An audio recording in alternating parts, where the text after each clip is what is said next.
এই বাংলাদেশে কত শত আলেম বিভিন্ন সময়ে কত বিপদে পড়ল, কিন্তু কোনোদিন দেখলাম না মুখের দাড়ি হারতে। কিন্তু দরবেশ বাবা নিজে বাঁচতে গিয়া সবার আগে দাড়িটাই খাইতে দিল।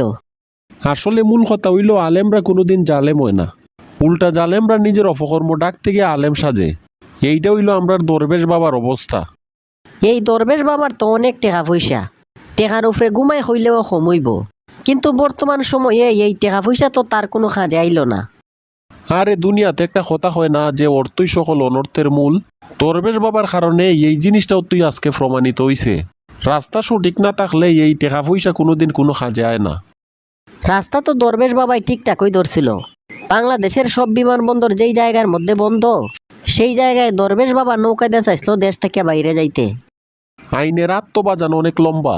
দরবেশ বাবা যতই নবীর সুন্নত দাড়ি কাটতে ফেলাইয়া দেউক, আর যতই নৌকার ট্রলারের ব্যবস্থা করুক, আইনের চোখ ফাঁকি দেওয়া তো এত সহজ না।